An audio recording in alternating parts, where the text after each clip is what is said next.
ಅಲ್ಲಮ್ಮ ಯಾಕೆ ಜಗಳ ಆಡ್ತಿ? ಅಲ್ರಿ ಅಳೇಂದ್ರ ಯಾಕೆ ಜಗಳ ಮಾಡ್ತೀರಿ? ಅಲ್ಲಪ್ಪ ದಿನ ಕುಡಿದ್ ಬಂದ್ ನನ್ ಜೊತೆ ಜಗಳ ಮಾಡ್ತಾರಪ್ಪ. ಬೆಳಿಗ್ಗೆ ಎದ್ದು ಅಡಿಗೆ ಮಾಡಿ ಡಬ್ಬಿ ಕಟ್ಲಿಲ್ಲ ಅಂದ್ರ ಅದಕ್ಕೂ ಜಗಳ ಮಾಡ್ತಾರಪ್ಪ. ಬರೇ ಜಗಳ ಮಾಡ್ತಾರ ಇವ್ರು ನನ್ ಜೊತೆ.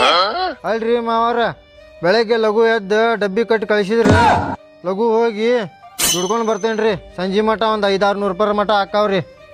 10-11 ಗಂಟೆ ಮಟ ಎದ್ದು ಅಡುಗೆ ಮಾಡಿ ಡಬ್ಬಿ ಕಟ್ಟಿ ಕಳಿಸಿದ್ರೆ ಅದು 300 ರೂಪಾಯಿ 400 ರೂಪಾಯಿ ದುಡಿಬೇಕಾಕೈತ್ರಿ ಅಲ್ಲಿ ಲೇಟ್ ಮಾಡಿ ಹೋದ್ರೆ.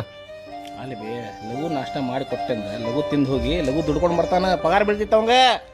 ಅಲ್ಲಪ್ಪ ನಾ ಅಡಿಗೆ ಮಾಡಿ ಕಟ್ಟದಾಗನು ಬರೀ ಹಂಗ ಅಂತಾರ ಅವ್ರು. ಜಗಳ ಮಾಡ್ತಾರ. ಮಾಡಿ ಕಟ್ಟಿದ್ರು ಒಂದ್ ಮಾತ, ಮಾಡಿ ಕಟ್ಲಿ ಅಂದ್ರೆ ಒಂದ್ ಮಾತ ಅವ್ರಿಗೆ. ನೀ ಏನಾರು ಹುಚ್ಚಡಿಸಿ ಮಗ ಅದೇನು? ಮಾಡಿಕೊಟ್ಟಾಗ ಮಾಡಿಲ್ಲ ಅಂತಿ, ಮಾಡ್ದಾಗ ಮಾಡಿ ಅಂತಿ. ಹಂಗೆಲ್ಲ ಮಾಡಬೇಡ್ಲಿ ಹುಚ್ಚಡಿಸಿ ಮಗನ. ಎಲ್ಲಿ ತೋರಿ ಹಂಗೆಲ್ಲ ಜಗಳ ಮಾಡ್ಕೊಂಡು ಕುಂದ್ರಬೇಡ್ರಿ ಗಂಡ ಹೆಂಡ್ತಿ. ಆಯ್ತು ತಗೋಪ್ಪ, ಹಂಗೆಲ್ಲ ಜಗಳ ಮಾಡಲ್ಲ. ನೀವು ಕುಡ್ದ್ ಬರಕ್ ಹೋಗ್ಬೇಡ್ರಿ. ಮತ್ತು ನೀ ಲಘು ಡಬ್ಬಿ